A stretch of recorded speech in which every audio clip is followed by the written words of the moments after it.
All right. Hello, everyone, and welcome to Season 2, Episode 7 of Star Trek Euthenia, a Star Trek Adventures actual play by Modiphius Entertainment. I'm ELH the Game Master, and joining me are some lovely individuals.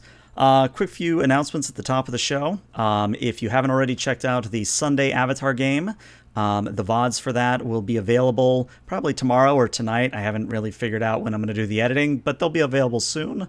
In addition to that, I am happy to announce that the secret project of mine that I'm working on, that is proceeding well. In fact, there might be a few videos to that effect later also in the week. So if you know what the secret project is, go ahead and check it out. If not, come to Discord or check out one of the commands that I have currently on Twitch, and you'll figure it out pretty quickly. The other thing is that we did meet the points goal for the Adventures of Prometheus Chan, so we will be running Prometheus Chan Twitch Plays Star Trek Adventures probably April 22nd, if I have my dates correctly. That will be a probably hour to 3 hour stream where it's literally you guys in Twitch chat playing as the character, which I might have to do some things to make it work, but should be interesting all the same.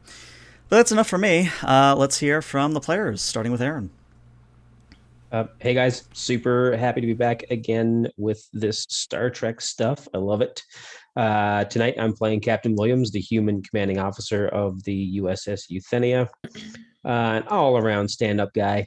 Monday nights I play the insufferable stick in the mud, Lu Song-Shi, the earthbender from Ba Sing Se on Dark Avatar. Hi, I'm Watney. I am playing Commander Stekko, the empathic first officer of the Euthenia. I'm Dag. I play Euthenia's only and best Adosian CMO. I think we're going to have a really awesome game tonight. As you can see, there's 3 black holes just hanging out there. No idea what's going to happen, but it's going to be good. And if you want to talk about it, hit me up on Twitter at TrackNexus. Everybody, Darewolf here, Darewolf Gaming 88 on Twitter and Twitch. I play Commander Saru Suras, and on Monday nights I play the ever intrepid Shazo, the Firebender. And as always, I'm as happy to be here as my beard is big, and it's huge. So there you go. Carry on. That it is. It's resplendent. Resplendent. Resplendent. Your face is resplendent. It is. Stop being weird, Wolf. It's actually. Hello, everyone. My name is Matthew. I play Vizeth, a Vergeron, a member of a species native to the Delta Quadrant, who serves as the Euthenia's intelligence officer and their chief of security. And on Monday evenings, I play the waterbender Amarok in the Avatar game. All right, and with that, let's do the fancy intro video that TechnoNerd made us. Take it away.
All right, and welcome back.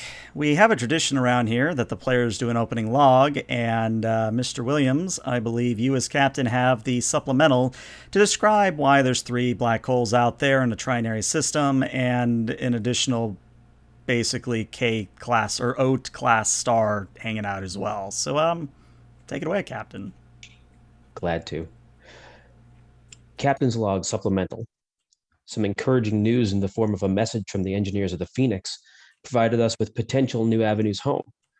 And the prospect of a cultural survey of the pre-warped Yadat civilization had given me cause to wish for a day filled with discovery. I suppose I should be careful what I wish for.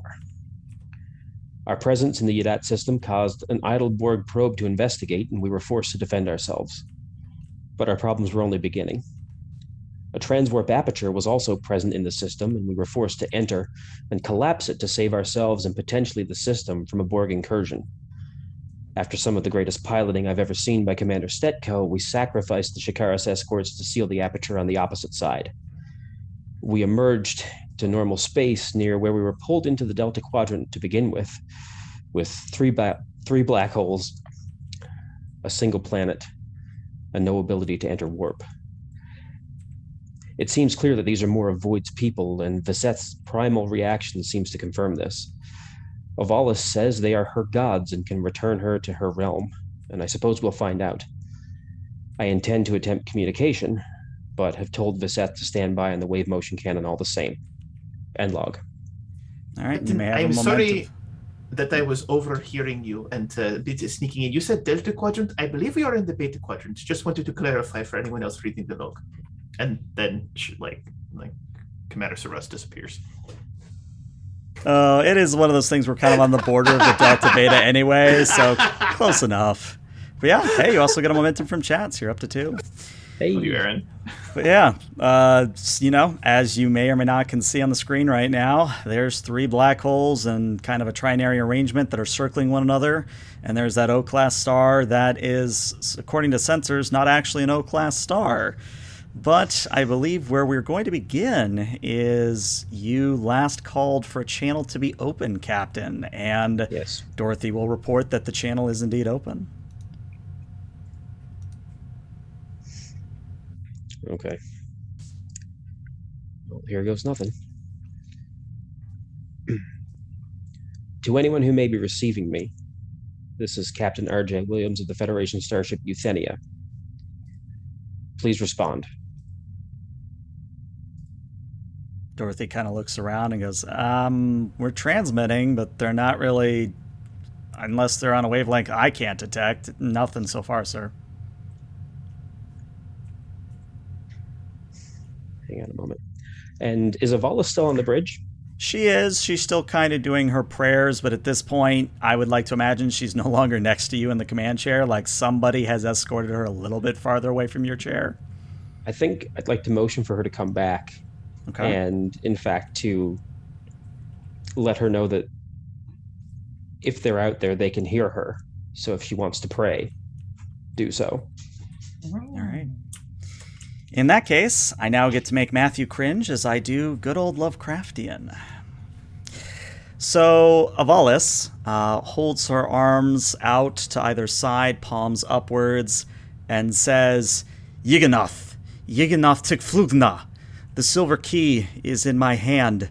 Come forth from the void and bless us all with your presence, so that may we worship you in your resplendenceness.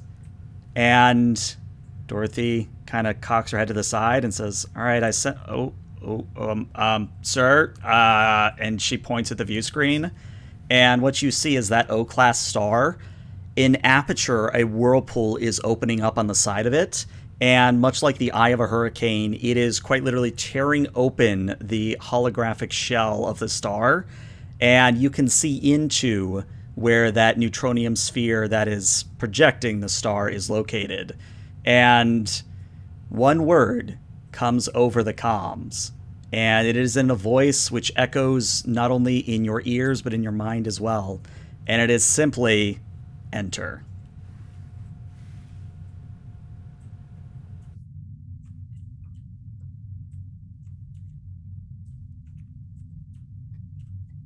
Question for GM, was that in the minds of everybody on the ship or just the bridge? Every single person on the Euthenia.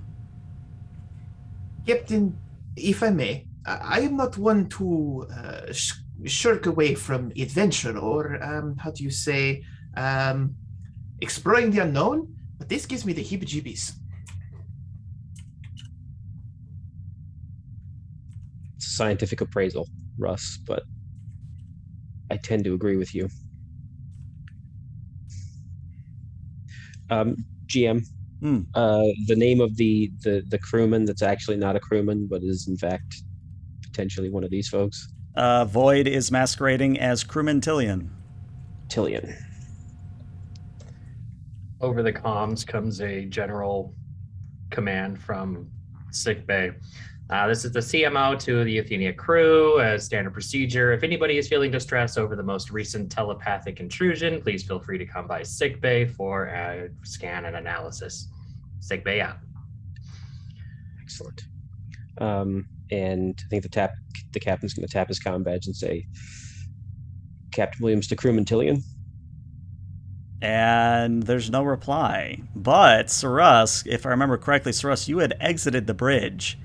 I think this is the first time you're actually seeing Tillian in person, at least as far as I'm remembering. So yes. Tillian is looks like a normal human with very long black hair. The eyes, like her eyes, the sclera, that white part of the eye, is actually jet black. And her irises are glowing orange. But she kind of stops outside, wherever you're hanging outside the bridge, and goes, are you all right, Commander? It is a mixture of both. It's a long story, but I'm feeling somewhat out of place.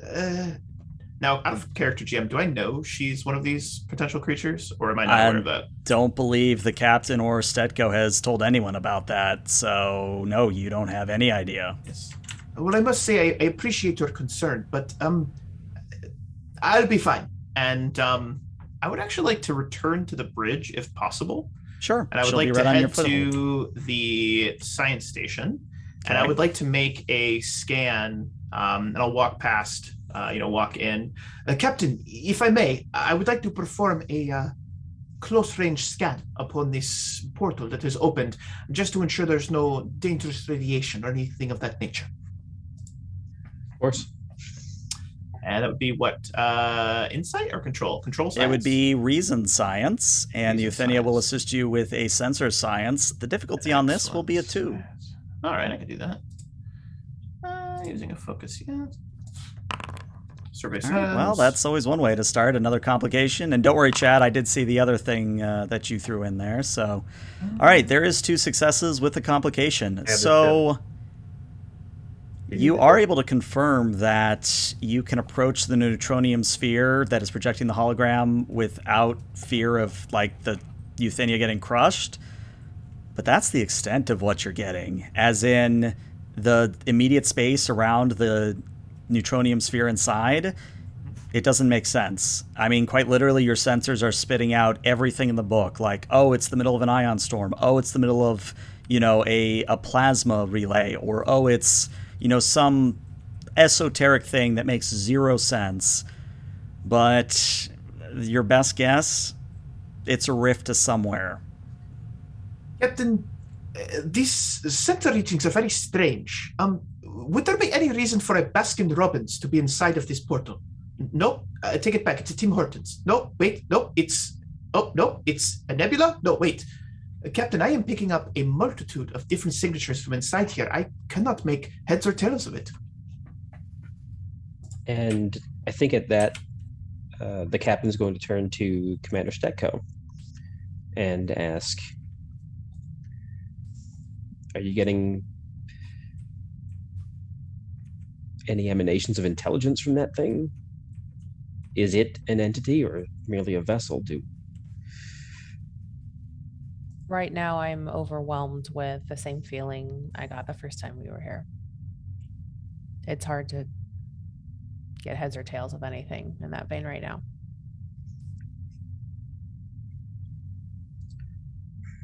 Also, Williams, to help you out, Tillian did come in behind Saras, and she's just at one of the science stations pretending that she's doing something. The captain's going to order station keeping to the helm, but to maintain combat readiness. And he'll just sort of ask, he'll tap his comm badge, senior officers, report to the conference room. And he'll turn and look at crewman Tillian and say, crewman, we'll need you as well. Of course, sir.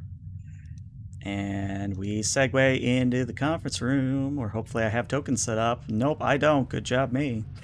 Okay. You step into the conference room, that big old center table with chairs all around, and feel free to begin the scene as I throw a billion tokens on it.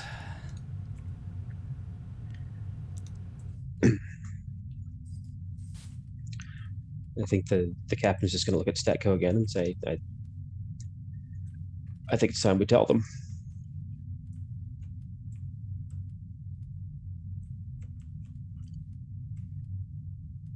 Take your lead.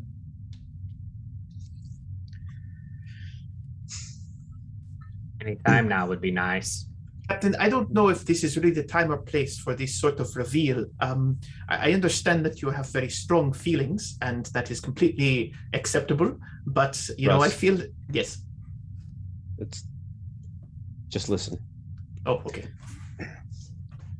And Mr. Vizeth, I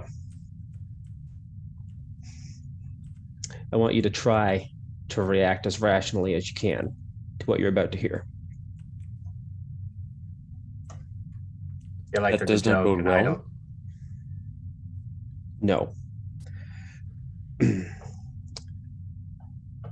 Crewman Tillian is, in fact, an entity that we encountered known as Null. Librarian? Yes. The, I suppose, absentee custodian of a collection of nigh infinite knowledge, and also a member of the race of beings that we are in the presence of now. And you see Vizeth just think that over for a moment as comprehension sort of dawns across his face. And he's actually just going to shoot out of his chair and storm out of the room. Okay. That's probably for the best. I agree. I'll speak with him in a moment. Well, I suppose since he's gone, the primal reaction that I was hoping to avoid is no longer a concern. Crewman, you may drop the facade. And she doesn't say or do anything, but it's one moment you're looking at a normal human, or about as normal a human as she can be. And then the next you realize you're in the presence of something far, far greater than the person standing in front of you. And her voice doesn't change, but something about the way she speaks is more imperialistic, more gravitas, if you will. And she says, well, I would like to tell you that it appears my siblings have opened the door for you. You may wish to go say hello. The door to where? Well, you remember how I had the library, which allowed those who were not like me to exist and interact with beings like myself? It is a similar space where mortals can come to comprehend us. Captain, if I may ask a question as well. It's an open forum, Russ. Noel, you mentioned that mortals can come and ask questions, but I dare to ask, to what end? Well, I suppose that depends the end, what you're seeking. I believe there's a human expression. It's all about the journey, not the destination, but in this case, I suppose that is reversed.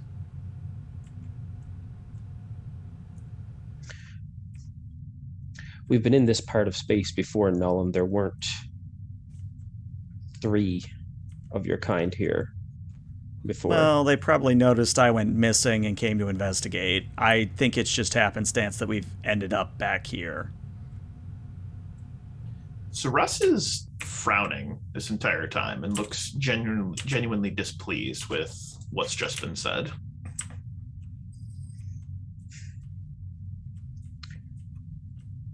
Do you believe it's wise for you to remain on board?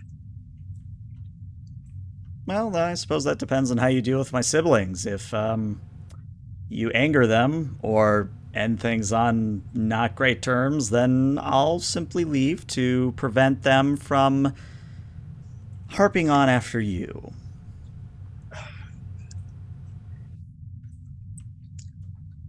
I appreciate that, but what could they possibly want with us? And at this, she kind of holds up the palm of her hand, and much like how Dorothy just materializes things, she materializes a book. And the book is written in ancient Sumerian, if any of you know ancient Sumerian. But she kind of flips through the book to maybe about 3/4 of the way through and shows you text that you can't read. But she says, there's, you know what I'm realizing? You probably can't read this. Not a word. Not a word. Yeah. Probably should have thought that one through. My point being is that certain events in this whole timeline, reality, whatever you wish to call it, certain events are fixed points in time. As in, they will always happen no matter what you do. A good example would be that whale probe back that a certain Captain Kirk went back in time to find a whale. Remember that one? I mean, not personally, but I've read about it. Well, it's a similar Under the principle. section. Sorry. No, it's my mistake. I get very talkative when I'm like this. So my apologies. You were saying, Doctor. Oh, it's just under the section of the TDI, but you're not supposed to do those things like Kirk did. Well, what the TDI doesn't know or doesn't like to admit is that sometimes fixed points happen more often than they want to admit.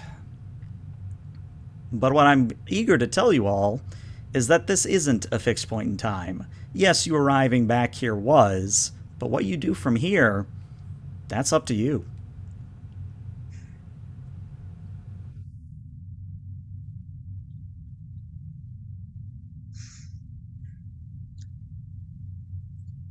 Well, Major, Commander, and Commander. Sorry, I was only half paying attention. I've been going over schematics for the Yes. proto. Hold on. Sentient black hole. And Rash kind of looks a little bit wide-eyed at Null. You don't take issue with the fact that we're using black hole energy to power the wave motion gun, right? And Null actually smiles and looks down at Rash. No, not at all. Those are not my siblings. All right, cool. Then we're good. We're good. Can you explain why crewman Vizeth would have the reaction to you that he did? Well, to put it in nice terms, my siblings and I are from I guess reality would be the right word to use, but we are from a reality in which different rules apply. And why myself and my siblings are generally amiable people willing to converse with you and other intelligent life forms in this galaxy, in this universe, there are entities in that other realm, that other reality, which are a little bit more primal, a little bit more chaotic. A good way to think about it is they are the yin to our yang, if that makes any sense. In essence, we came across one of these on that ship where we picked up Avalis. Is that The passings of one, yes. You see, Vizeth's people have made it so much their duty in life to destroy any and all black holes that exhibit certain readings. And, well, yes, they've killed some of my siblings, and they've killed some of the chaotic ones, as I'll call them for sake of convenience. There's a purpose and why the chaotic ones and why myself and my siblings have come over, but that's not for me to tell, unfortunately. If you want further answers, you're going to have to talk to one of my siblings. There are limits to what I can do. Well, Commander Stetko, Major Razib, Commander Sarus. Thoughts? Do we make contact or do we continue on our way?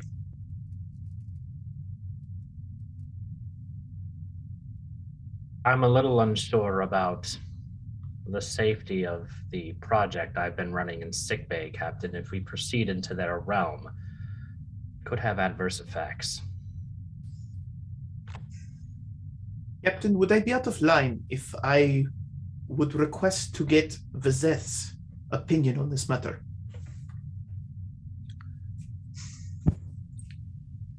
Not at all. I think as head of ship security, he's required to give his opinion in this case.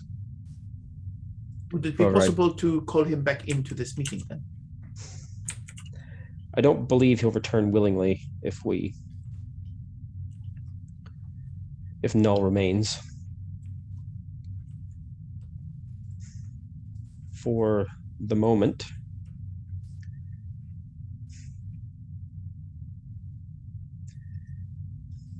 perhaps we'll reconvene to a different area of the ship and he'll just sort of look at Null. No offense.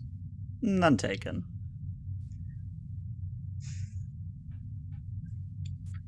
But first, Dorothy, where is he? I don't know, Vizeth, where are you?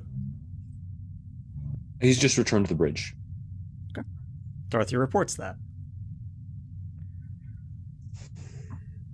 Well,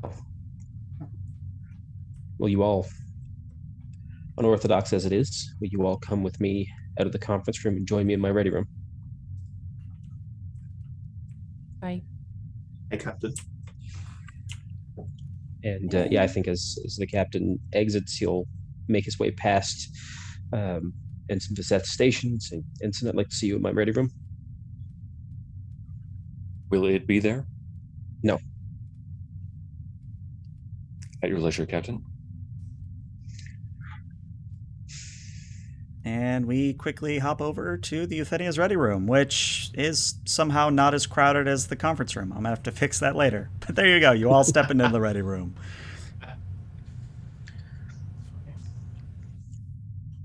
And I think we'll just sort of recap for Vizeth, what's been said, an offer of answers, knowledge that there are factions of these black hole entities, and simply ask him point blank, Ensign, what are your estimations to the danger to the ship if we make contact? And he sort of cracks his neck, looks at the captain. No more or less than the danger we find ourselves in now. Objectively, dispassionately, rationally, they could destroy us effortlessly, even now, whether we're inside their dimension or in our own.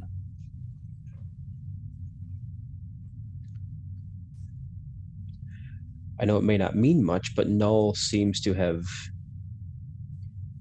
as much as anyone can, guaranteed our safety for the moment. You're right, Captain. It means nothing at all.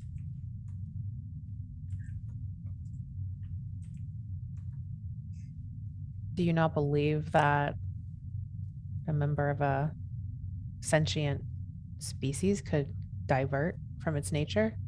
Vizeth, like you? And he doesn't quite frown as he looks over at Stetko and then looks back at the captain, almost ignoring her, but he does respond, I don't even know if I've done that, Commander.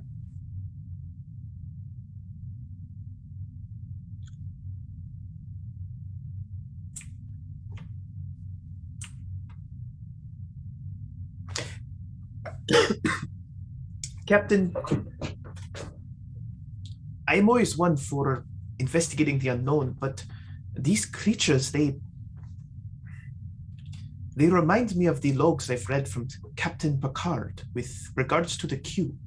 They seem beyond us in such a capacity that I question their good intents, if such good intents do exist.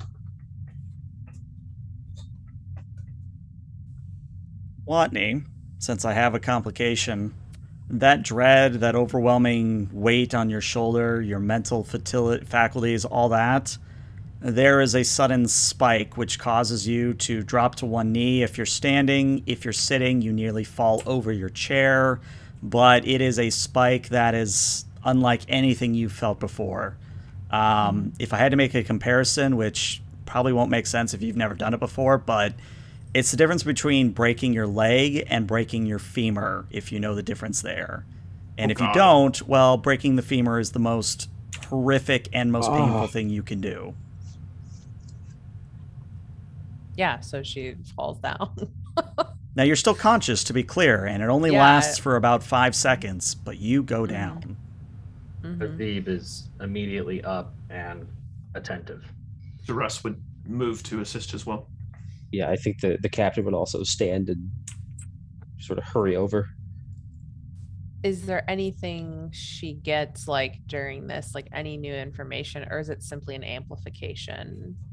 That's a good question. Roll me a insight and either command or con, difficulty of 3, and you have 2 momentum, which you can use to buy additional dice. Spend it. Spend it. Yes. I'll do that. Okay. So how many dice do you want to roll? 3, 4? What's the DC again? It is a 3. What should I do? All of them. All of them. Roll all the dice. Can All I the assist? dice? This is actually kind of a big roll now that I think about it. Roll all the dice.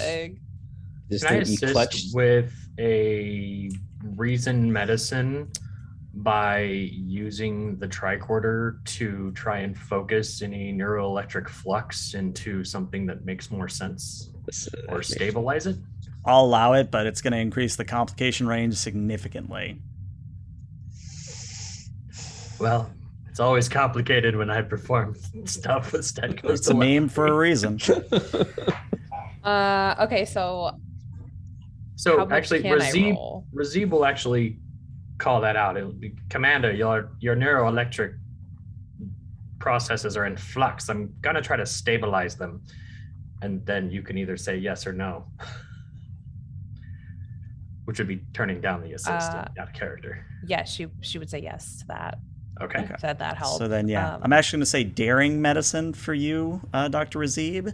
But yeah, Stetco, at the moment, you're rolling 2 dice flat because that's how everything works. If you want to roll 3 dice, it is 1 momentum. If you want to roll 4 dice, it is 2 momentum, 1 threat. If you want to roll all 5 dice, that is going to be 2 momentum and 4 threat. 2 momentum, 1 threat to you. Threat. Oh, man. Okay. Okay. Do I get the benefit of quick study on that difficulty issue? I don't think the quick study is going to help you here, unfortunately. Okay. Trying to see if I have. Oh, and the complication range before any rolls are made will be a 17 to 20. So I'll check that manually. I mean, that's okay. I believe it's a 4, yeah. I have constantly watching, which would help you spot hidden dangers. But the thing is she like actively looking for it, or the idea is that she's in pain, so she's kind of just like whatever's being broadcast, like she would get. I wouldn't say she's probably looking for it. So I would say not in this instance, but if you were to say go on an away mission or something to that effect, I would then give that to you. Yes. Okay. Gotcha. Do we get focuses on assists? You do, yeah. If you've got one. Good, because I don't. Emergency medicine. Yeah, that would apply. Yeah. It's not xenobiology. All right, so Stetco has rolled 2 successes with 2 complications, and Razib gets you the all-important 3rd.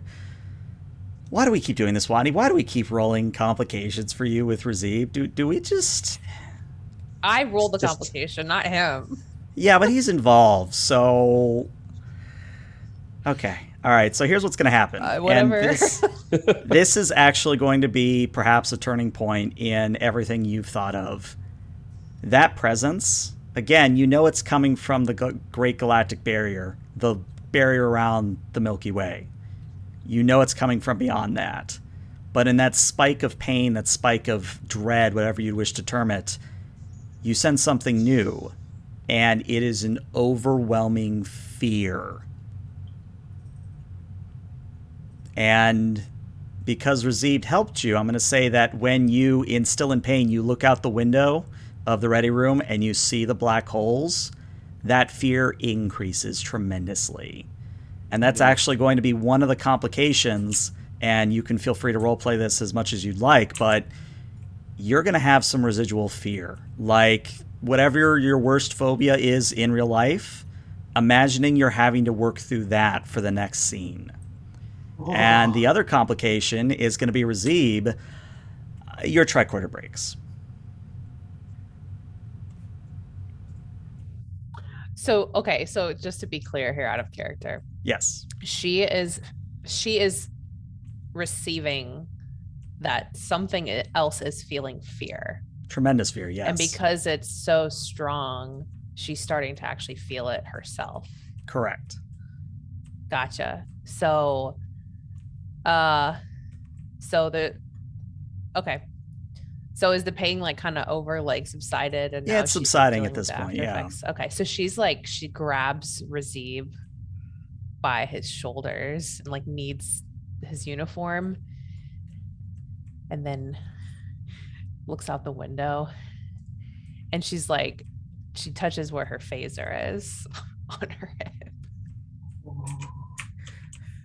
and then she kind of looks around the room, and she's going to actually draw her phaser and move over here into the corner and kind of like point it at them.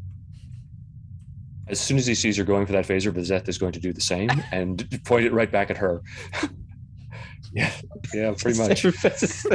Captain, I recommend a security alert. She's like cold sweat, like her like cold sweat at this point, and she's like heavily breathing, and her face is pallid and pale, and she's freaking out. The captain will look to the major and say, "On your authority, Major." And Razib will go into the corner and start doing security alert stuff and readying crews and stuff like that while the rest of the scene unfolds. Yeah. And the captain's just gonna step forward to Commander Stecco, sort of hands up, like, "Commander." She looks at him like almost like she doesn't recognize him for a moment, and instead of like stepping forward and raising it more, she steps back and almost lowers it. She's like, "We have to leave." All right. Just put the phaser down. Mr. Vizeth, lower your phaser. Captain, I don't believe that's wise. May not be wise, but it's necessary. Somebody has to step back from the line first. Let it be us. And Vizeth is going to lower the phaser, but not holster it.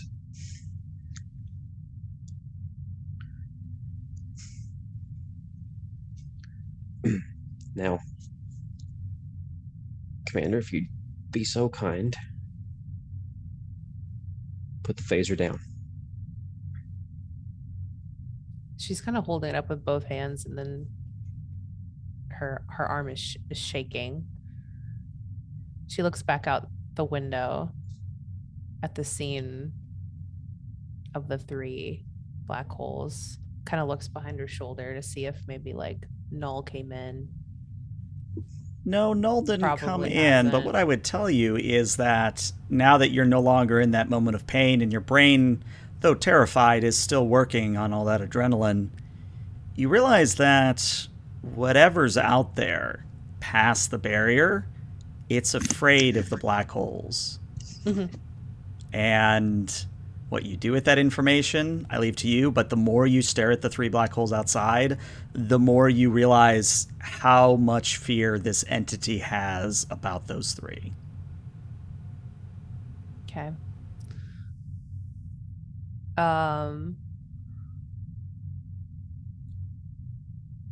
I think she like is probably still feeling the residual like fear very strongly, like just imagining a cosmic entity tapping into a brain, like a mortal brain. And so I think she's gonna drop her phaser and kind of slide down the wall and just sit there. Yeah, and I think the captain's gonna just cross the floor and just reach down and offer a hand. Come on, get up. I need you. It's scared. The black holes? No. The thing outside? At first I was sensing dread. The same thing when we originally got here. But now I sense it's terrified of them. And she like nods out the window.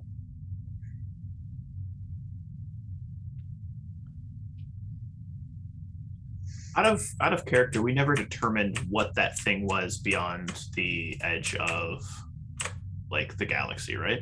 Nope, never figured out what it was. We did establish that it had hostile intent because it was projecting aggression or malice towards us, yes? Correct. Was that ever determined to be a generalized feeling of malice towards other beings like species 8472, your galaxy will be purged? Or was it localized and targeted at something? Was that something that was ascertained? I would say that before it was general, but since Stetco did just go through all of that, I'll give it to you free. There is now undying, understated rage coming from this entity, and Stetco, for but a very brief moment, was a conduit for it. Wait, it's rage now? Well, it's a lot of things. It's dread, it's rage, it's fear, it's all the negative emotions wrapped up into one. Okay. Well, I think she'd probably be able to like weave through a bit of an understanding of what is wrapped up in that bundle. But she'll take the captain's hand and pull herself up. Sorry. And I think Vizeth is actually going to step forward before the captain has a chance to respond, holstering his phaser, and say, from what I understand of your empathic abilities, you came in direct contact with the mind of one of them. There's nothing to apologize for.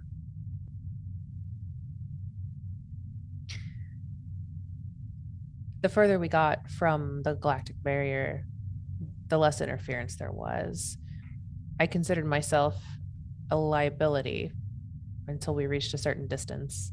In fact, I was compromised as well previously when we were here. With all due respect, you may very well be one of the most important people on this ship right now, Commander. Your ability to sense them, it goes far and away beyond our current tools.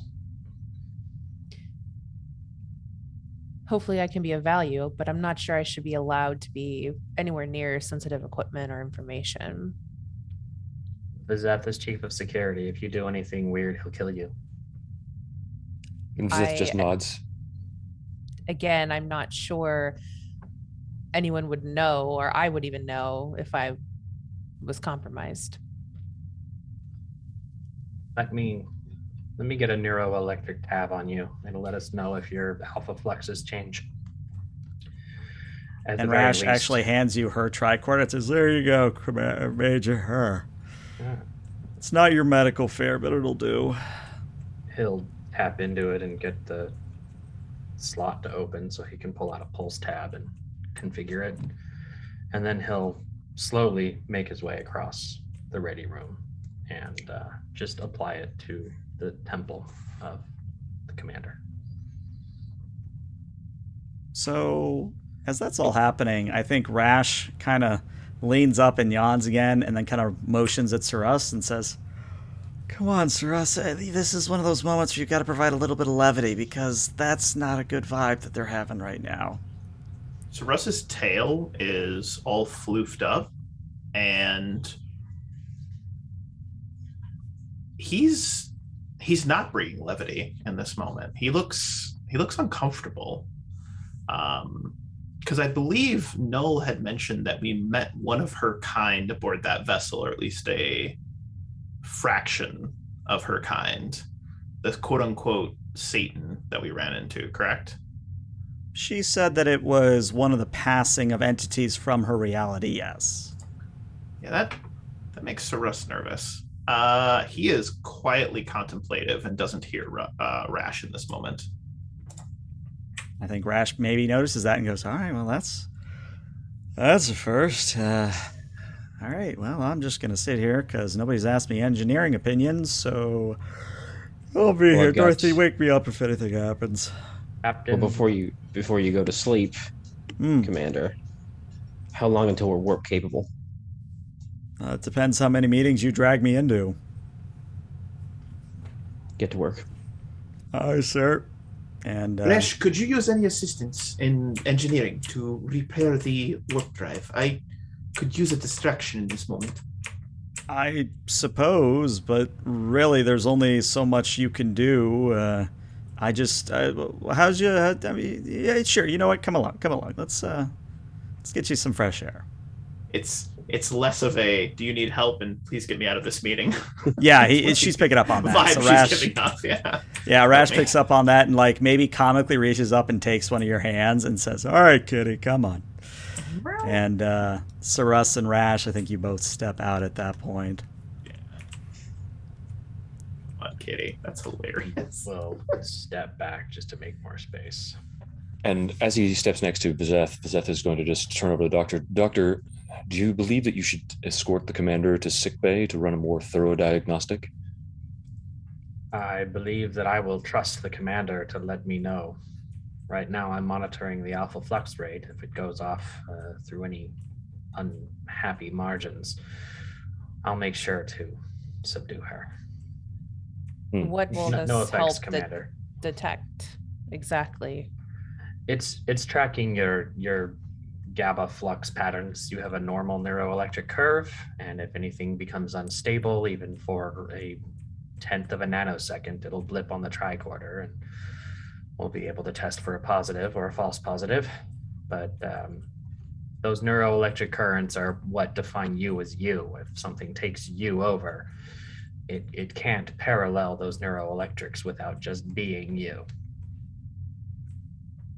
Given that we're dealing with entities that operate completely outside of the known laws of nature, that seems to be an unjustified assumption, Doctor. It's the best we got. Do you have any more of that suppressant? In sickbay. If you'd want to come with me, I'd be happy to escort you, Commander. Mr. Vizeth, I believe that as acting or as official security chief, you should enact a security alert. Captain? Your prerogative, Vizeth. Major, when you get to sick bay, or maybe you can tell me now, what progress have you made on the fungal countermeasure? Well, we haven't had any more lost samples. I believe that we're about 86% of the way to a foolproof experiment, sir. How is it administered? It'll be aerosolized through the ship. Can it be condensed into a hypospray? Of course. Good. Are you looking for some kind of high concentration weaponized delivery system? I don't know. For starters, how about a low concentration countermeasure in hypospray rather than aerosol? Get on it, sir.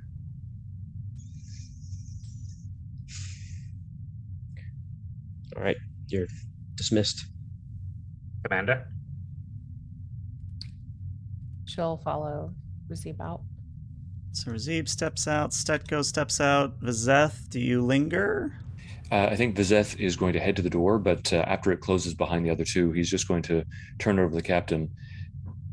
Captain, I will, of course, set the ship to yellow alert and have non-essential crew members confined to their quarters.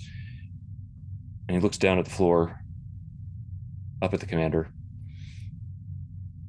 It is not my place to say, although I already have given you my opinion. I would like to rescind it. I believe that it would be wise to enter their realm. Well, it's funny you mentioned that. I was planning on doing that, but... And it's right about then that Dorothy materializes and says, Vizeth, the captain wants to go on a solo mission, so here's your chance to tell him no, or that you're going with him. And Dorothy kind of turns to the captain. I probably shouldn't have said that out loud, but... I hate it when you do that. Yeah. I mean, I'm your yeoman for a reason. I kind of know how to read you, so... Yeah. If that's accurate, Captain, then I believe that it's incumbent upon me to remind you that Starfleet protocol in this case is clear. You do love to remind me of regulations.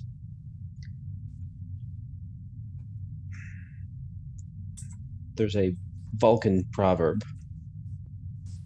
that comes to mind. The needs of the many outweigh the needs of the few. We need answers, but I can't risk the ship and the whole crew. And I can't ask anyone to do anything that I'm not willing to do myself. Respectfully, Captain, you don't have the skills necessary to do this. You may have diplomatic abilities, but your scientific acumen is questionable. A double minus, B double plus. Captain? Nothing. Just something an old teacher of mine said. I see.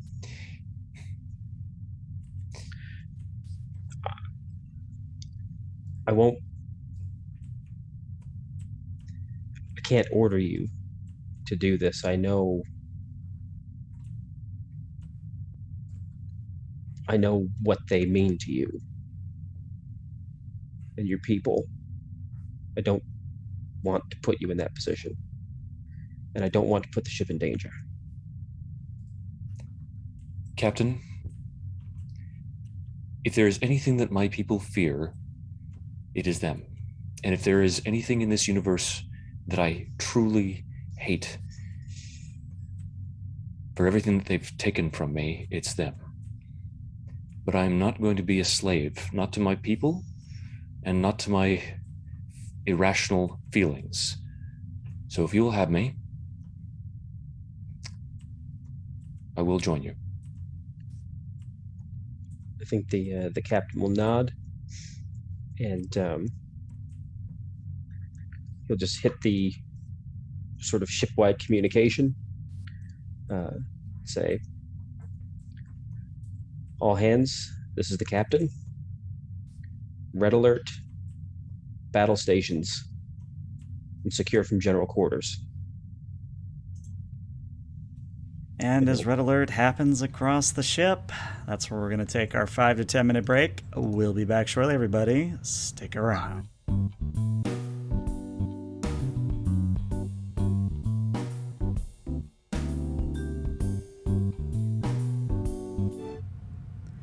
All right, and welcome back to part 2 of session 7 of season 2 of Star Trek Euthenia.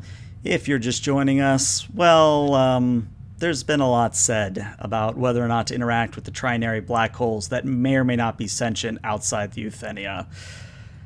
Long story short, though, apparently Stetco has gotten a ping or acted as a conduit for something outside the galaxy, and is now recuperating in sickbay with Major Razib. And we open up our second half with Razib and Stetco, the latter sitting on a bio bed, Razib probably poking and prodding her more than she likes, but that's where we'll start the actual scene off. And if you need any nurses, just shout and I'll bring them in as needed. Setting up the inhibitor to the same dosage that we gave you last time, that seemed to be the most effective. If you feel any disconcertion, let me know.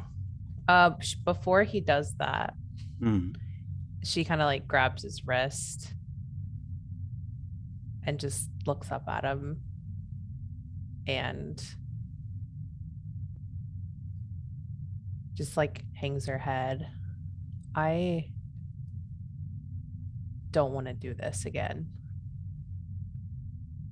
Talking about the dosage or being this close to the galactic barrier?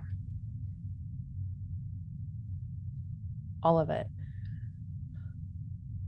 The last time she lets go of his arm, and then I would say she might even like lean on his shoulder a little.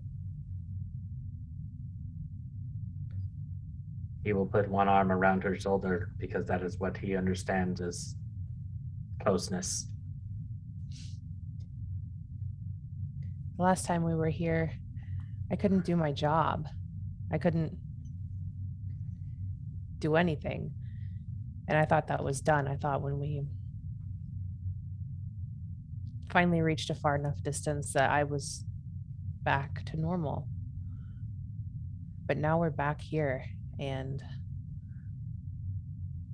it's worse. It's more aggressive. I feel like its eye is like on me.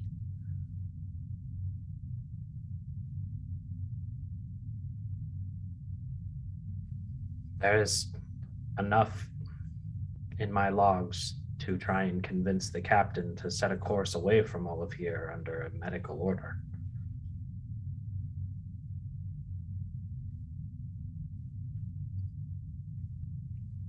Mostly, I mean, the medicine helps, but I don't feel myself.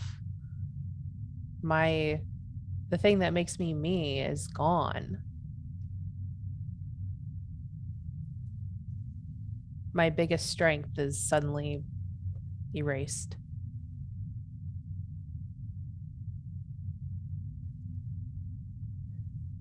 I'm having a difficult time empathizing as I am not, well, an empath. But were I to lose a limb or two or three, I feel that I might not be myself either. I remember patching many people up during the war. Not a lot of them came back from it, even though they still served on starships even today. We were lucky then, but you're facing a different kind of enemy now. And your struggle is valid.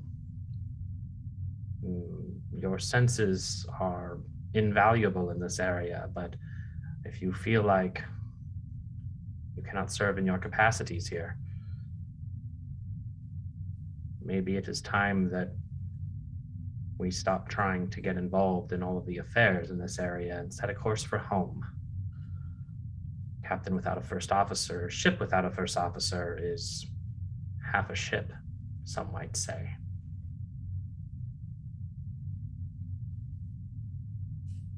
I can't put the mission in jeopardy. There's more important things at work here. Just give me the medicine. For now.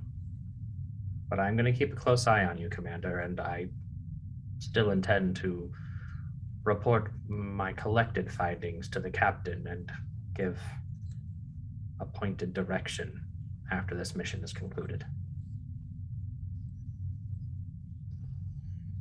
May tingle slightly. Thank you, Zeeb. I trust you. You. I have to get to replicating a series of batches for hyposprays for the captain. Right. Would you like an escort to the bridge, Commander? No. That's helpful. At least the edge is gone. Thank you. I would request that you keep the GABA Flux tab right where it is. That's the only reason I haven't put my badge on the captain's table. I got your back. Funny you mention that, because Razib, you get a message from the computer, not Dorothy, from the computer that says your latest experiment with the fungus is actually a success, and that apparently Vizeth has checked out a hypospray of the cure.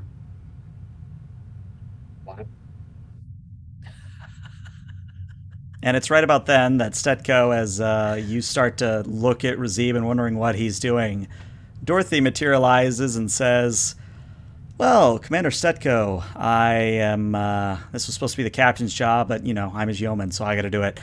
You're in command while he's away." Right. I'm headed to the bridge.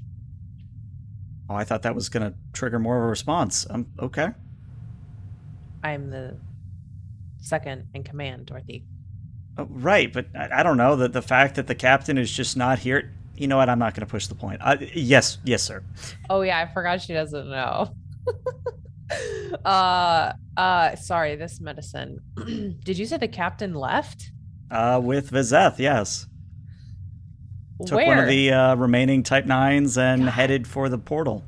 Damn it. She's like getting out of the bio bed, kind of running for the bridge at this point. Computer, open a channel to that Tech 9. Yeah, about that. That's the other news I got to deliver. They've already crossed the threshold, and they are no longer on sensors. So, yeah. Well, that Kill means him. Russ is your XO commander. Oh, and yeah, Russ isn't here either. I think he's stowed away. Just like old times.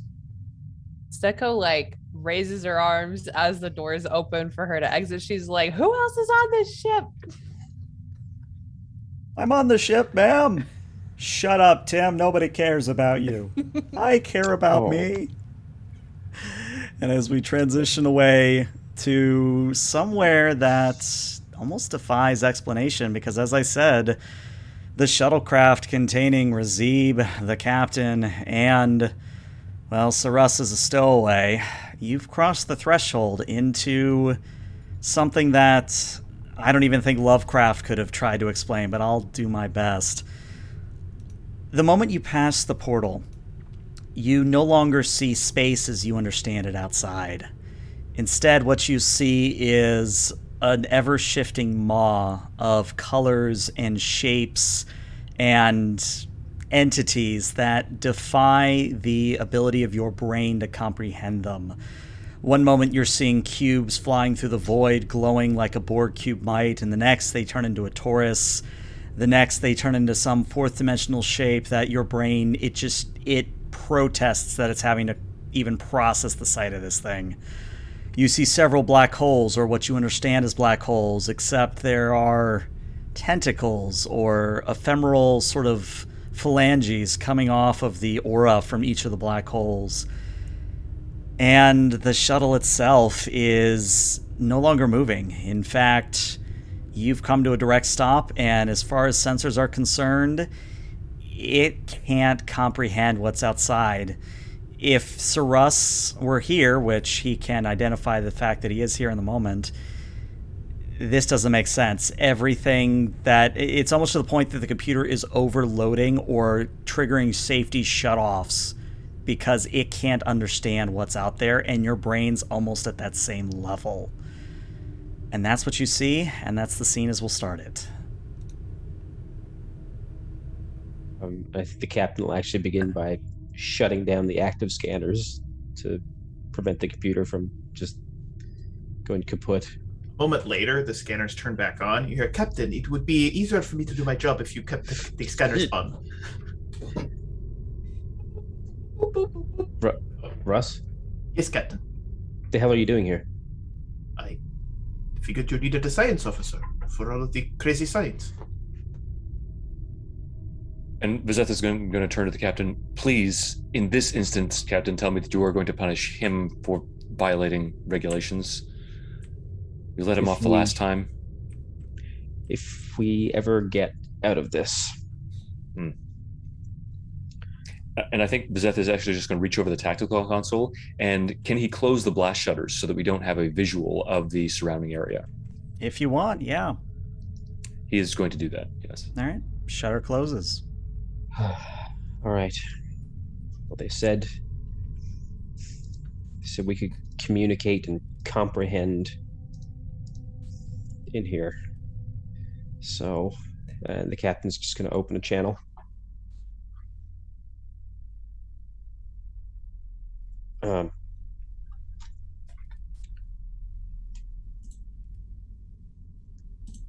Is anyone receiving me?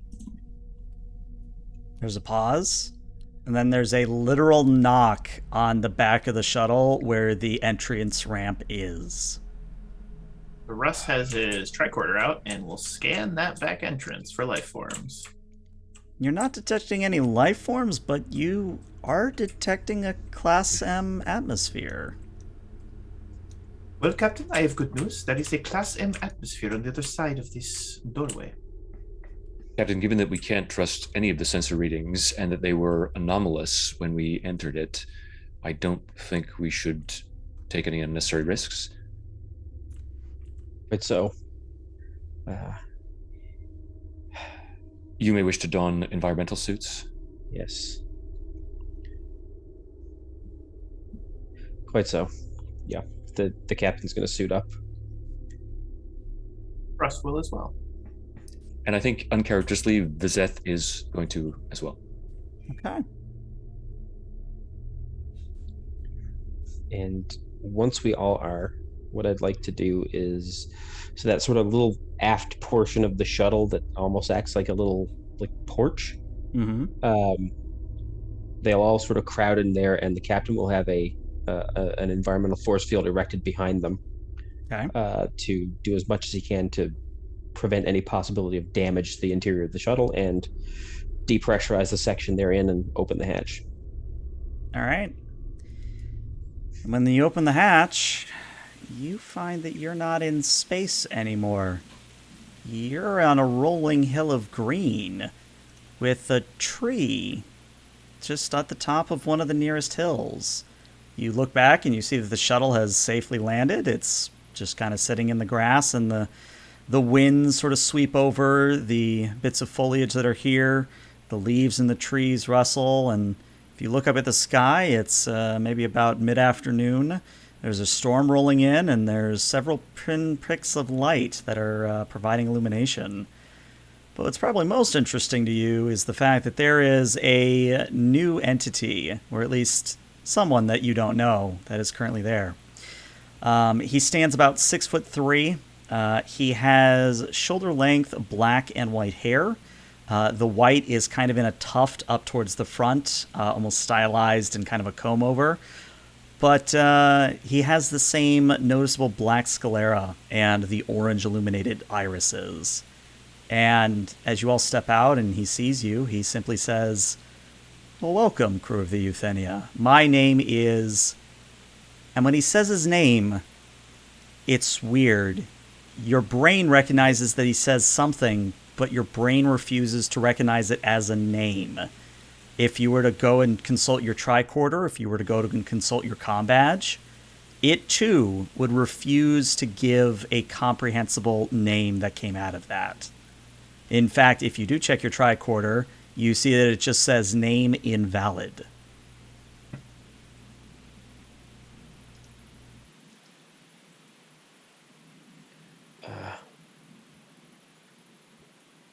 Is there something else we can call you?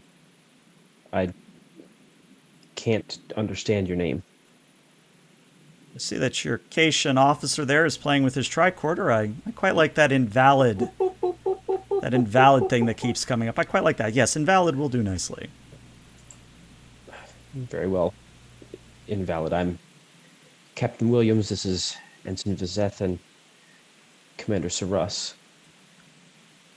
Well, it's a pleasure to actually meet all of you. I understand that you have my sibling Null aboard your ship. Correct, yes. They boarded without my prior knowledge or consent, but they've so far stayed out of trouble. Well, Hollow, myself, and Blank, and again, Blank is a name that will not translate or comprehend. The three of us will log the name Blank as another one of the entities. There you go. The three of us were very concerned when she went missing, but if she's with you and you are here, specifically looking at Vizeth, then I'm guessing you want answers to questions at this point, which I think you've earned.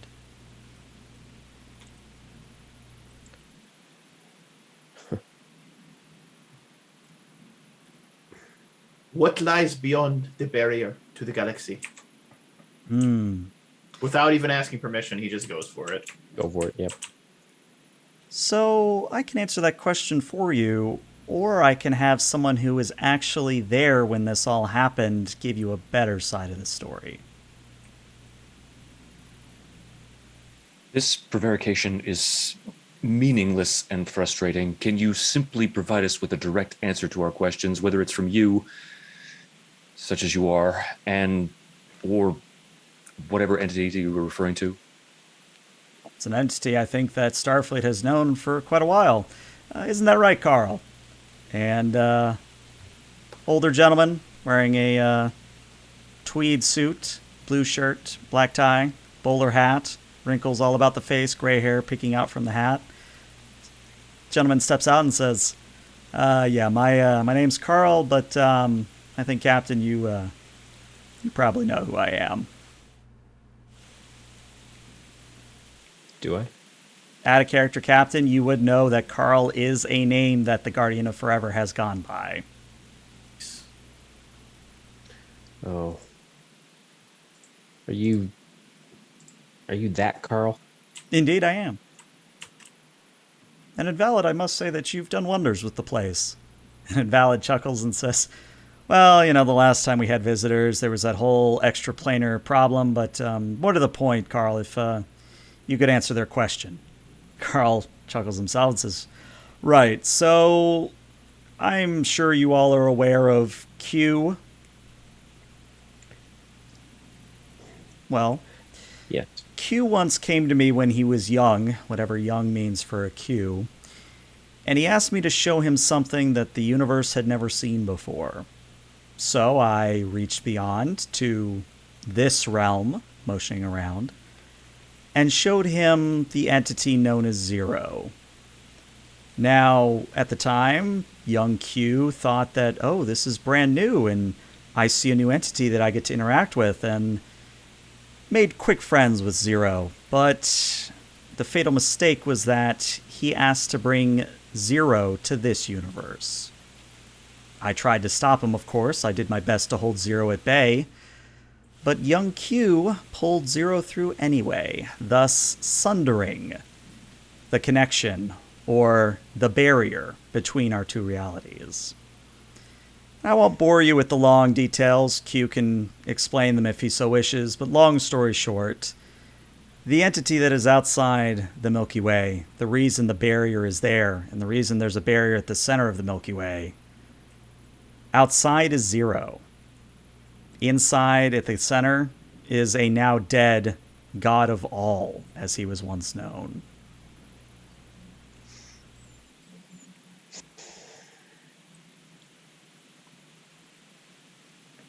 How does that relate to, and Bezeth just glances over at Invalid and jerks his chin towards him. Well, Invalid, much like yourselves, are part of I guess you would call them an exploratory faction who believes that there is value in conversing across dimensions, across realities. The ones that you and your kind have been destroying actually have served a purpose, but not the one you were thinking of.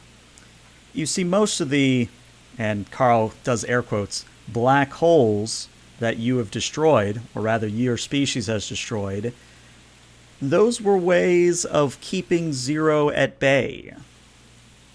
Which means the more that your species destroyed, the greater Zero's power became. And if I'm being honest, he's becoming dangerously close to breaking through that barrier on his own.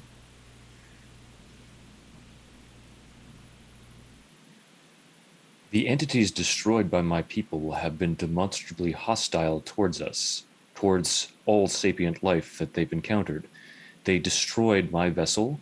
They destroyed another ship that we encountered, on which one of your worshippers, adherents, he points over at Invalid, appeared. I think you're grossly mischaracterizing their actions. Carl looks at Invalid and he says, "Do you want to take this one?" And Invalid says, "Yeah, I'll take it from here, Carl." So, to put this simply, Vizeth, and this isn't going to cause a revelation in you because you're not that kind of individual, but you were actually doing more harm than good by stopping these black holes from existing. Now, of course, you're right. The other factions are more hostile, are less willing to talk. But at the end of the day, they're trying to do a service to this reality by keeping Zero out.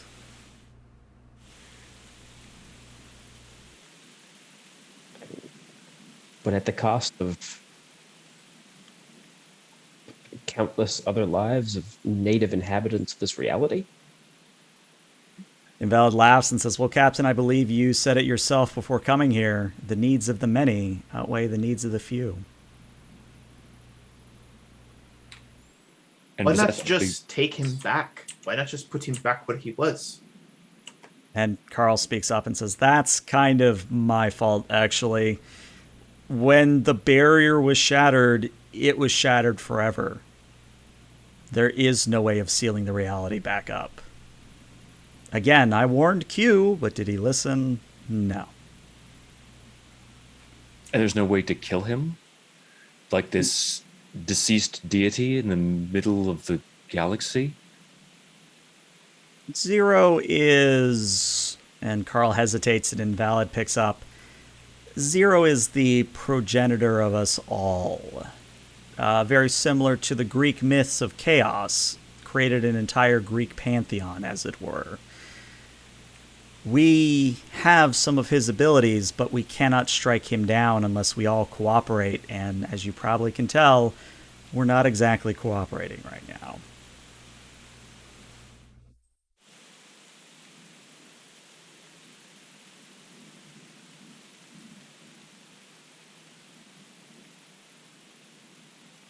What would it take for your kind to cooperate, as you mentioned?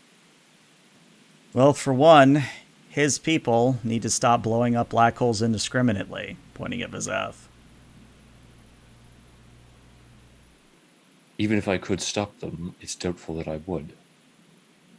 Well, of course, that is your prerogative, but what I can tell you is that there isn't just a gun that you can point at this problem and fix it.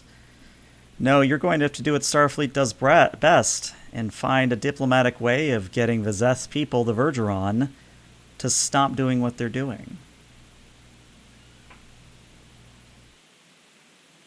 And I think with that revelation, the breeze that has been blowing through goes absolutely quiet, and there's just unending silence until one of you speaks up next. I don't know where we'd begin. Well, if I may quote Picard at you, well, I'm going to butcher it anyway, but with the first step, the link is forged, I believe is what one of his quotes was approximate. Take a step forward. See where it gets you. I see your point, although that metaphor is in relation to the forging of a totalitarian fascist state. But I suppose the first step on any path is always the first. It always seems like was a meaningless tautology, but very well. It always was Null's gift to do similes and metaphors. I haven't quite comprehended it myself, but and at this point, Carl says, if you gentlemen no longer need me, I have a temporal war to oversee. Orchestrating or Keeping myself out of. The 29th century is hell-bent on claiming my resources, so I move around. Very good. It was nice to meet you. Oh, and he starts walking back towards the tree. And Saras, next time you get a chance, look behind the counter in your office next time you get. I think Dorothy left you a little treat there. And then, yeah. With a suspicious look, Saras nods his head. With that, Carl sort of steps behind the tree, and if you were to go and look, he's no longer there. And he'll gesture to Invalid. You you suggest that I somehow convince Vizeth's people to place a moratorium on defending themselves from what they see, and from what I've seen, not entirely unjustified, as an aggressive extra-dimensional force bent on destruction. You know, I don't make a habit of this, but if I might quote you again, something you said earlier, someone has to step down and someone has to make the first de-escalation. Then let that be you. Oh no, you misunderstand. I do not control the faction that they're at war with. Right. But you said even that faction was performing a function, trying to Correct. perform a service. Correct. How does the killing factor into that? And at this, Invalid looks directly at Vizeth. So are you going to tell them, or will I? Vizeth just remains silent. What Out of character, Vizeth because is I don't know what not you want to tell telling you. them. Well, I was going to say, that was very deliberate out of character. But in character, Invalid says, what Vizeth is not telling you is that they were once on friendly terms with these other entities. They were once, I guess you would call them allies in the loosest sense. Did you ever wonder why the wave motion gun that is currently on your ship uses black holes? Well, it's a technology that the Vergeron developed by studying the others. And then, if that wasn't bad enough, Vizeth's people decided to strike the first blow. That they... Well, perhaps I'm saying too much, but the point is, they fired first. Right. So the killing is retaliatory. Agreed.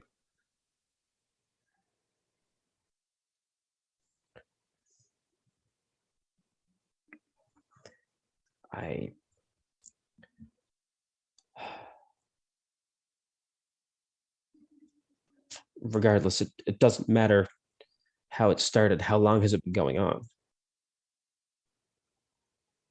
Long enough.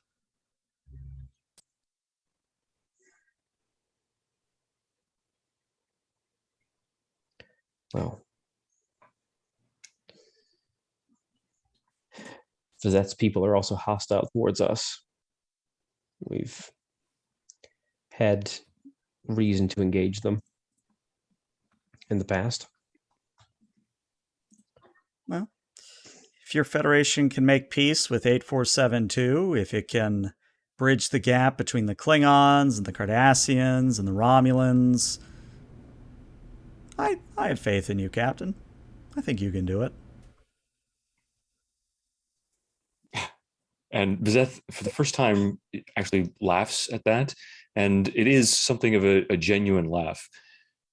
And he just stares at Invalid with a bizarre expression on his face, like mirth. I'm shocked by the folly of your race, that any of you would so misperceive events as to believe that my people would relent. You're a fool. If the others of your species are a danger, then so too are you, because you're an idiot. Well, Captain, it seems your first... Captain, it seems your first step is this one here. Now, of course, you know, this isn't me assigning some grand quest that you have to go on. I'm simply answering the questions you've probably had for a while. There's nothing stopping you from leaving this area of space. In fact, I believe your chief engineer is currently putting the final touches on your proto-warp core. You can be out of this area of space and back where you belong within a few months if you so wished. Yeah, well, if that's the case, what good will that do me if some extra-dimensional overlord breaks through the galactic barrier and begins a rampage in this galaxy? My home won't exist. Well, you'll have to hope that the Q, in their infinite wisdom, decide to help you again. And don't worry, we would help too. At least most of the factions would help, but you'd at least die painlessly. You would at least have time to settle affairs.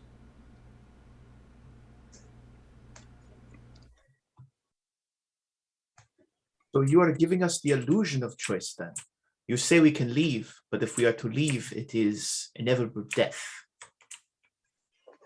Well, that's how this all works, isn't it? You always have the illusion of choice, but at the end of the day... And he actually doesn't say anything more. He just sort of trails off.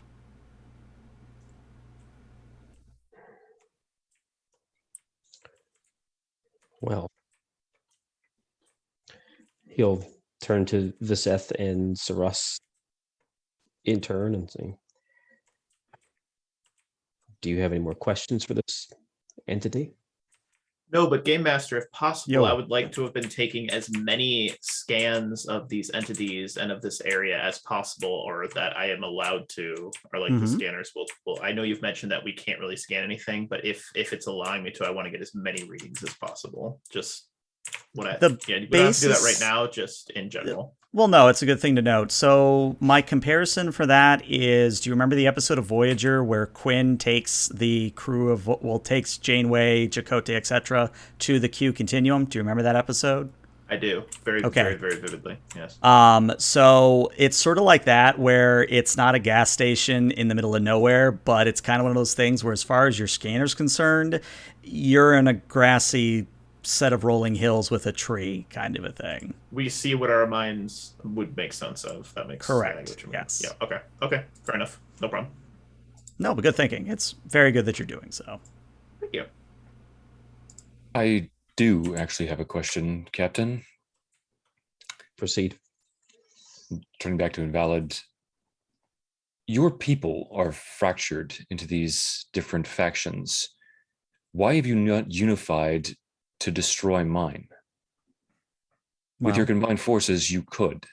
It would be possible. And if your mission is so vital, the prevention of this entity from entering this area of the galaxy, why don't you? For that, I need only point at any species going through a period of political discourse.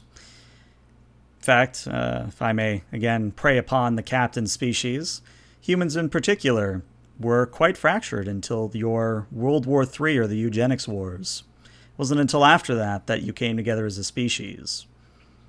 My existence, my fellows, we are experiencing something similar.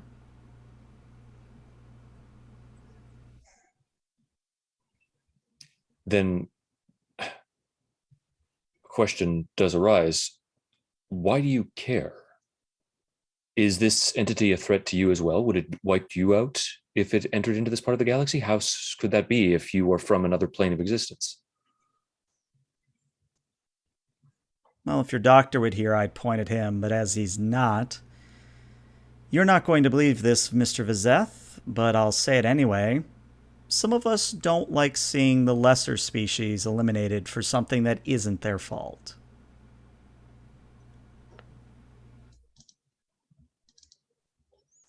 And Vizeth just remains silent at that. Lesser species. Oof.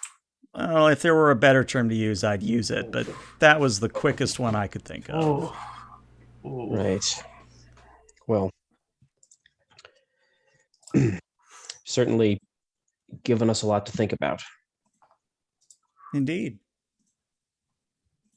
But, And of course, you're free to leave whenever you want. Just step back into your shuttle and you'll be within tractor beam distance of the Euthenia. I'm sure Stetko and Dorothy are probably going to yell at you, but you know what you signed up for, Captain. I'm aware. And for what it's worth,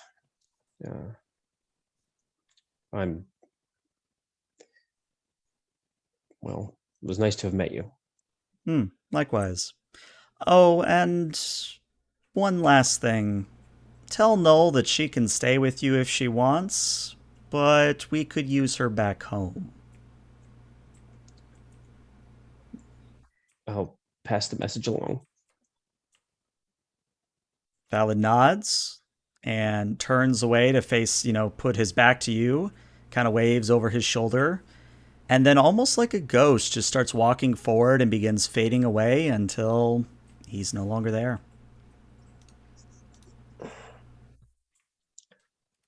Well, let's get the hell out of here. Couldn't agree more, Captain. The captain will just walk to the shuttle.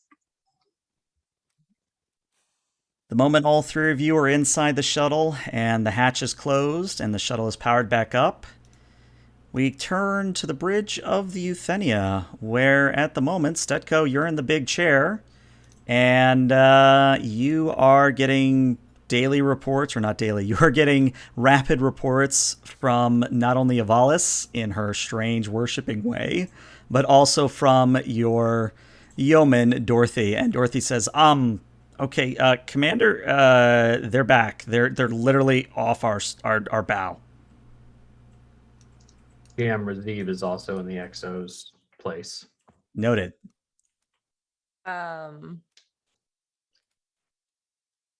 Okay, so Dorothy, they're not injured in any way. No damage to the craft. As far as I can tell, it's as immaculate as it was when it went out there. All right, hail them. Captain, you get a hail from the Euthenia. Go ahead, Euthenia. This is the bridge, sir. All good on your Yes. end. I don't know if I go that far, Commander, but we'll talk about it when I get back. All right. We're physically undamaged. That's good to hear. Sort of. Readings are nominal here, sir, not detecting anything abnormal other than the, entire situation. So Yeah. It's funny you say that, because as you do, Dorothy, chimes start going off, and Dorothy says, the black holes are moving away at superluminal speeds. And if you were to look at them, you would see the black holes and the toad star begin to recede into the distance until they are but specks on the wind. I rescind that comment, sir. Looks like the black holes are gone.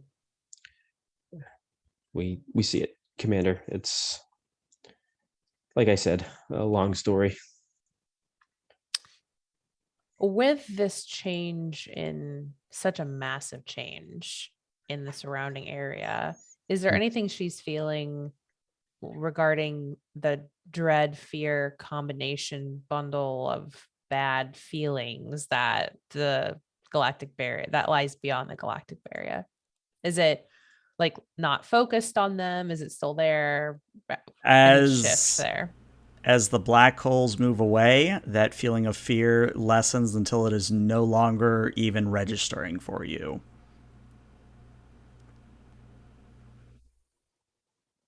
Okay, so all of the stuff she was picking up is just gone.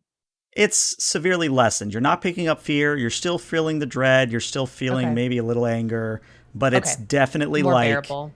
It's way more bearable, especially because you had that inoculation from Brazil. Okay. Cool. All right. We'll debrief when you get back. Understood, Commander. And yeah, with that, you tell me what we want the final scene to be before I do something with the captain. Ooh, can Russ check his quarters for what Dorothy left? Yeah, we can handle that real quick. You go to check behind the cabinet as instructed, and there is a vintage 2137 bag of catnip. So Dorothy is getting me high? That's your interpretation? Sure. So Russ is going to roll himself a catnip joint and chill out because it's been a stressful day. There you go. Oh my God. Listen, I had to get a gag in there somehow. Good I love thing. it. I love it. Good thing it's legal by the 25th century. Yeah.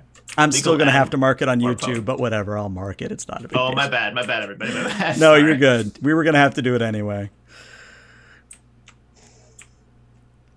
But yeah, guys want to have a conference room meeting? You want to handle it on the bridge? You tell me. I think the conference room Yeah.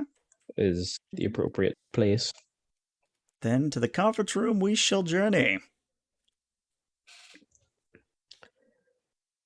And let's see. Yep, I have. Well, no, you're not there anymore. And Vizeth, you're there. There you go. Carry on. Well, to break this information down succinctly, we have found ourselves in the middle of an extra-dimensional family squabble.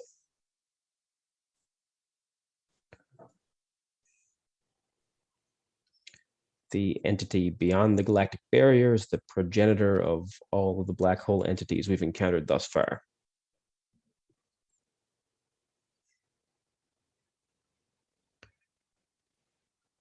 It is bent on the total annihilation of life as we know it in this galaxy, perhaps the universe, and a conflict between Vizeth's people and a faction of its children is hastening its breach, if the entity invalid is to be believed. I know nothing of this supposed alliance that existed between my people and the now hostile faction of the entity's offspring. Although, considering the nature of my own civilization, it is entirely possible that such things would be eliminated from our history or prevented from becoming public knowledge.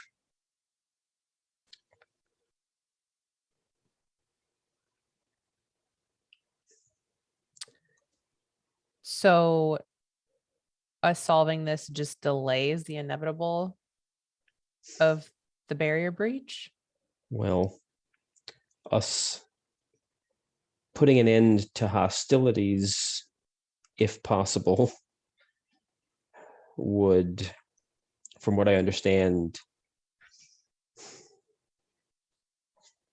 stymie this creature's, I guess, expansion. It may be that as its offspring dies, their essence is returned to it. It may be lessened by the number of children it's born. Or they may have fewer members of their race to impede its advance. If we're to ascribe any kind of logic to the operation of these entities, or believe that which they have told us.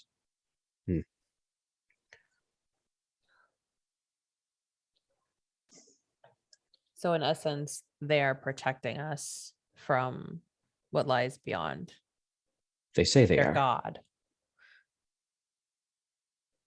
Yes. I'm not a biologist, but how would we, create more of them to be able to protect us?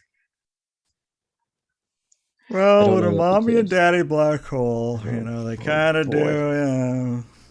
You wake up for this? I've been working on the protocore. Right. Which, by the way, it's operational whenever. I took the last Bora night, but it's fine. We have proto warp now. We don't need the wave motion gun. I can only hope that you're correct, but I fear that we may need it sooner than later. That being said, it's been suggested by Invalid that we do what Starfleet does and attempt to mediate. I don't know where to begin with that, except to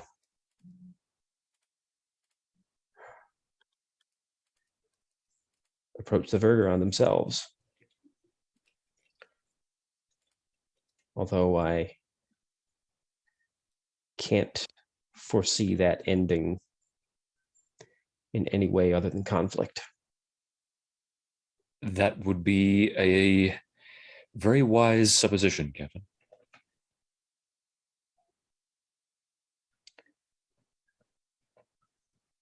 The emotions I'm feeling are dread. I was feeling fear. Those are all secondary emotions, spawned from some originating anxiety or cause. Maybe there's a way to, well, do the impossible. Seems we're at an impossible end either way. Well, there have been a few examples in our history of people doing just that.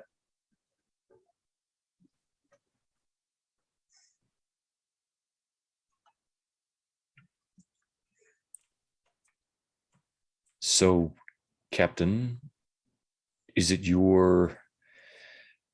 And he sighs and just looks up at the ceiling. Allow me to rephrase. You're going to help them, aren't you?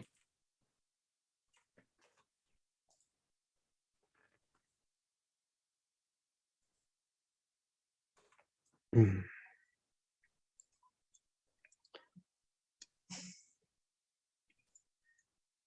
When we're dealing with monsters,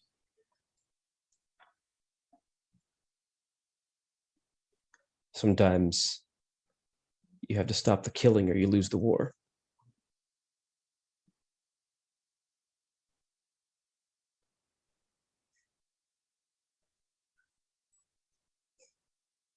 I intend to find the truth.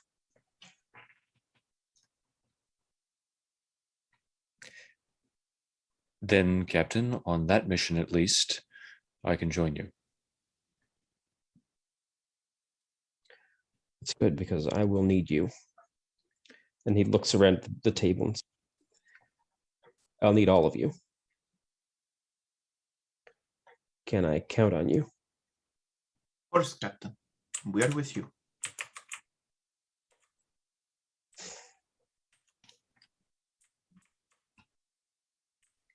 Good.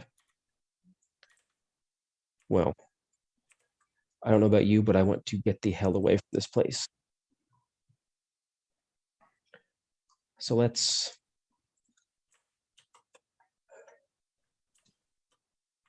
test the proto warp drive. All right, so Russ, you're gonna need to handle the sciencey stuff. Stetko, if you feel up to it, you probably want the con for this one because I don't think you want an ensign to have the glory. Doc, I wish I had a reason for you to use your Gatling hypo spray gun. I know you were really looking forward to that, but Is that ready? Yes, Captain. The last sample passed. Major, let's set up a demonstration on holodeck 2 at 1930. Holodeck 2, sir? You don't want to use the medical holodecks? The last time I used the medical holodecks, we filled it with a giant, grotesque glass statue. It won't happen again, sir. I found it rather appealing, but That's why we moved it to Vizette's quarters. it is the only non-functional piece of furniture in my quarters, so... Quite lovely. It's marvelous. Well, fine, then the medical holodecks it is. Just, I want to see this thing in action. Nice, sir. I can set up a demonstration at 0400. It's a little early, but yeah, I can make it. Well, that's because your species is so weak, Captain, that you require 8 hours of sleep a night. Yeah, Of course, must be it. I'm surprised to hear you agree, but gratified. Good. I'm glad. Well, let's give this new proto drive a test spin, shall we? And as everybody rises up, Captain, you get one of those desk or comm panel in front of you on the big table that says, wait a second, from Dorothy, implying you need to linger for a little bit. All right, you all go ahead. Just make the preparations. Don't start until I get there. All right, you got it. Oh, man, I'm going to need more coffee. Yeah, Rash steps out. Anyone lingering? Deep steps out. Okay. All right. So once it's just you, Williams, Dorothy manifests and says, I just got a message from Starfleet, but in order for it to work... Dorothy, I'm not in the mood for any jokes right now. No, I have a legitimate message from Starfleet that was transmitted over 300 years ago, sir.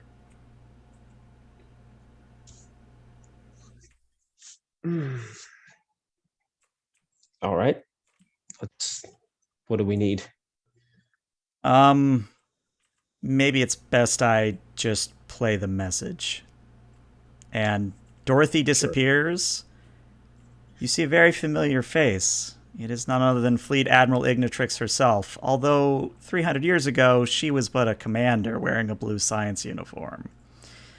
She says, all right, crew of the Euthenia, if you're receiving this, it means everything's happened as I thought it would.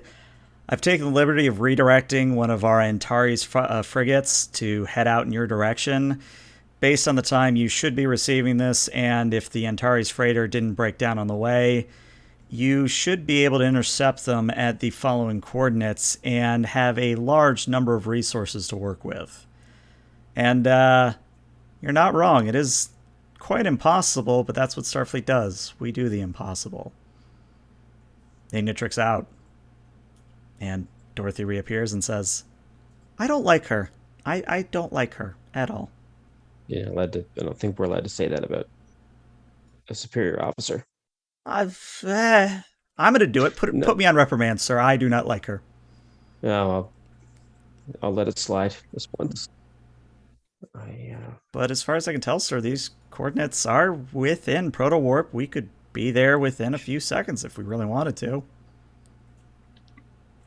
Well, let everyone know, and we'll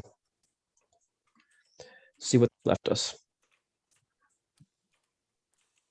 And with that is going to be the final scene for today. Yeah, that was a lot of blah for me, but hopefully it answered a lot of lingering questions as to what was going on, because we've been building up to this sort of thing for not just the Euthenia game, but pretty much every other game I've ever run has built up to this point, because all my games are in the same canon. So there's been little hints here and there of something like this happening, and I'm hoping it's not jumping the shark, but I also recognize that it is kind of the disco problem of, hey, do this or the universe dies. So I want to hear honest feedback. I mean, what are your guys' thoughts about all this so far? It's a lot of pressure. A lot to absorb, I think. Mm-hmm. It's yeah. Plot twist only a hairpin could envy. I'm a sponge right now. I love the stakes though. It's like totally different from maybe where we were at kind of in the first season. So where we were kind of just like running from this empire as fast as possible in a single direction. And now it's like, some choices we made have thrown us back to a spot where like maybe is it fate? Like, why are we here? Why did we take that turn? So It's very like lots of low hanging role play fruit. I enjoyed the session a lot. It was wonderful. I'm excited to kind of noodle on it with the crew and see where it takes us. Yeah, I'm excited to noodle. I'm Didn't see it coming. Didn't see it coming. No, I like the sense of direction that it gives to go forward. Like it's good to. Like it's just good to have that. Yeah, that's it. And I can't focus right now because it's been there's been so much session that I'm like it's gonna take me. I'm like an old like 486 processor trying to boot up like Quake 2, and it's happening, but you're gonna need to wait a little while. But I had fun. I do feel kind of like I talked a lot in this one, so I'm gonna double down on making sure that everybody gets their moments. Sometimes the captain needs his time to shine, man. I'm glad to see you have like a little bit of a pocket episode for the captain. It was good. I concur. I thought it was fairly well distributed this episode. And I mean, the captain has to be involved in all the diplomatic sort of forays, so it just made sense for you to take that prominent role. And I think all of us have had our episodes here and there, and we enjoy facilitating the enjoyment of others. I almost ate a crew member last session. That was great. Did. That was great. That was a thing. Yeah. That was a thing. So I'm good. And I mean, I forgot to drop Wallace off with the yeah, you did with them. So you may get another chance. You never know. Who's to say I haven't already? Anyway, I digress. All right. Well, YouTube and podcast, this is where we say goodbye, but Twitch, stick around because we're going to rate somebody. But YouTube and podcast, see you later.